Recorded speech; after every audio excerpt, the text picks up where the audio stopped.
check, 1 2 1 2 1 2.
At approximately 4:29 p.m., they encountered a suspect who produced a knife, prompting 2 officers to discharge their service weapons.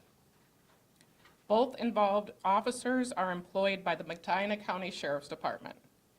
The suspect, an adult male, has been identified by the Cuyahoga County Medical Examiner's Office as 47-year-old Andre Martin of Garfield Heights. As with all use of force investigations involving outside agencies, the Cleveland Division of Police Use of Force Investigation Team is leading this investigation with the cooperation of HSI and the Medina County Sheriff's Office Sheriff Grice. Additional information will be released as the investigation progresses. So at this time, if you have questions specific, we'll address those. Sure. Can you describe how Andre Martin came into contact with the officers and how did it end up at the Staples parking lot? So this is still preliminary in the investigation. So we are still gathering all information and related video. So with that, the information we have is they were conducting our narcotics investigation when they encountered the suspect. And this is, like I said, the suspect produced a knife. So we've been told that it was a sting operation. Mm-hmm. Can you describe how the sting operation would have worked and they would have come into contact with them? So we're still pretty early on, and the Division of Police was not the primary on this investigation. So the results for that is going to be part of our investigation. As we get more, we will release that. What criteria would you use to determine if the shooting was justifiable? So with everything, we conduct our investigations, and then we confer with the normally with the county prosecutor to determine if it is a justified use of force. Can you talk about what that criteria would be? So with anything, it's about constitutionality of the investigation.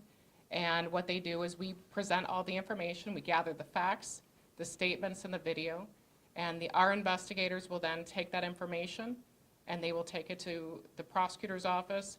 They will, usually it's a timely process. Once they review everything, they make that determination. For you or the sheriff, can you describe what this task force and also Homeland Security, what they are doing in the city of Cleveland, and what was the nature of their work?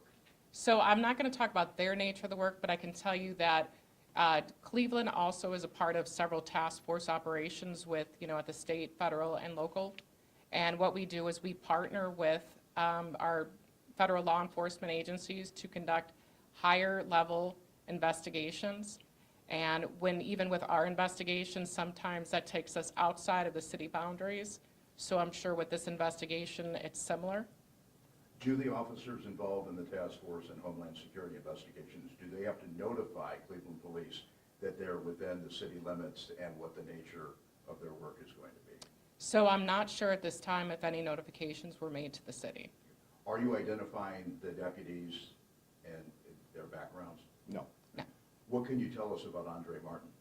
Okay, right now I don't have a lot of information. We just received the results back from the medical examiner's office. So at this time, we're just releasing his name and age. What is the current status of the deputies? They're on the paid administrative leave. So some people on social media, as they do, are suggesting that if someone is armed with a knife, that tasers can be used. What is your reaction to that, Chief and Sheriff? So I am not going to speak on how an officer feels at a situation. That is part of the ongoing investigation, and they will answer with the investigators. So I can't speak on their feelings on that. When will the body camera be released, and is there surveillance video as well? So we're going to work to have that released early next week, and we will get that out to everyone. You said there was an investigation, the task force was investigating this location. By location, do you mean the Staples, or what location were they investigating? So again, this is an HSI task force operation, so that's part of the investigation. I can tell you that their investigation led them to that location. So they were there, conducting their investigation. Still, it's really early on, so as more develops throughout this, we can release more information. Chief, can you describe the vehicles of the officers and of Mr. Martin? And can you also describe the uniforms worn by the officers, if they were wearing uniforms or if they were plain clothes? That I do not have the answer for at this time. Do you know that, Sheriff? Yeah, Okay, do you mind stepping Sure. up to the mic? oh, sorry. Yeah, it's okay. Our deputies were in plain clothes, but with outer vests. It clearly identified them as law enforcement. Can you describe their vehicle, and can someone please describe Mr. Martin's vehicle? Our deputy's vehicle is an unmarked vehicle. I don't know about the suspect. Was that a minivan, or?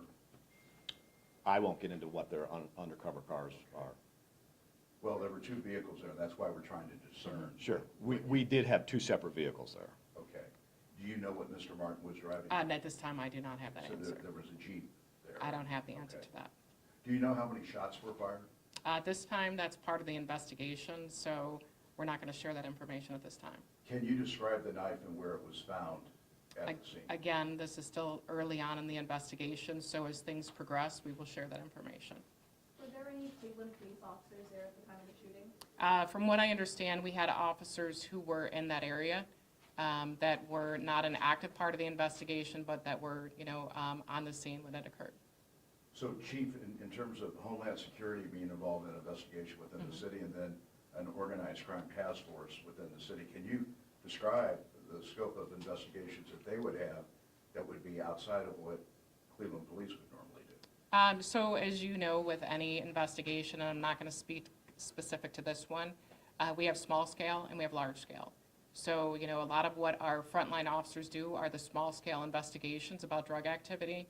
And then when you get into those larger scale investigations, a lot of times those are our narcotics officers or in partnership with our task forces. Are you able to say, was this Martin a source or a suspect they're meeting in the parking lot? At this time, we can't release that information until the investigation gets a little further on. Are you able to say whether it ended in the parking lot or that's where they engaged with them? So just preliminarily, this is the only part of the crime scene that we have identified.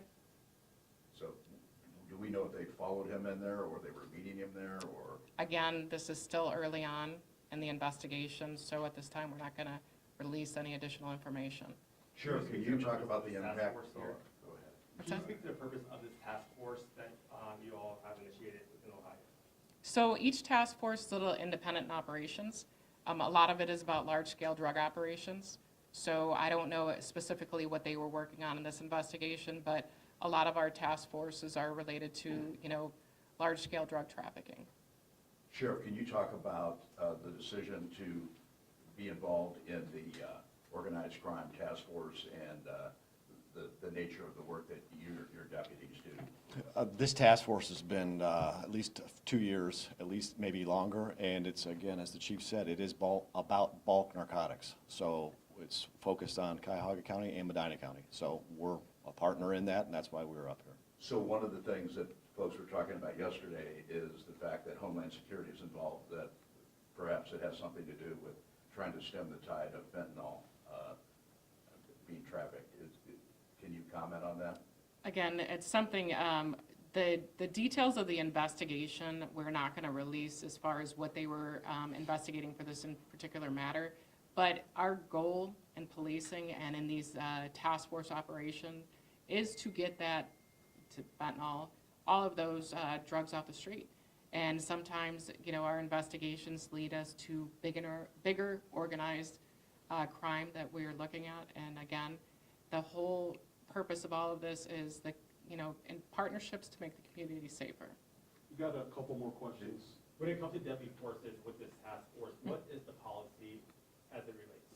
So as far as, I could just talk about Cleveland's policy.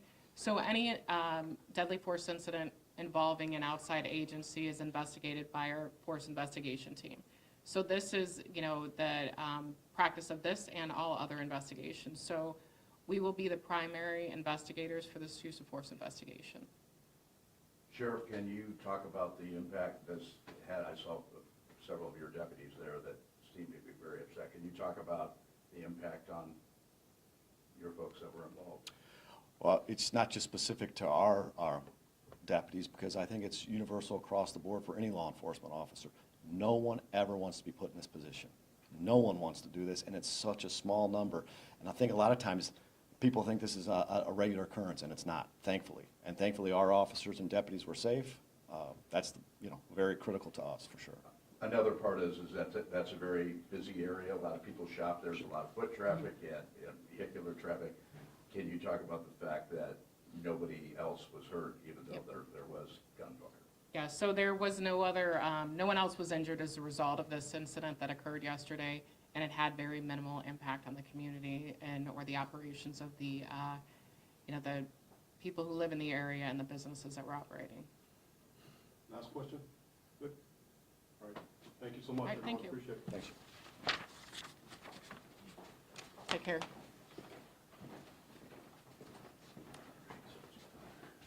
You want to do the Telemundo? If you don't mind it. Sorry. Sorry. Yeah, I can do it very, very broadly. Yeah, they just wanted something, so I know you're not in a uniform, but I know that Stephen was really hoping for something. Yeah, for he had his called me. bracket. Of course, you had a busy day, my friend. He just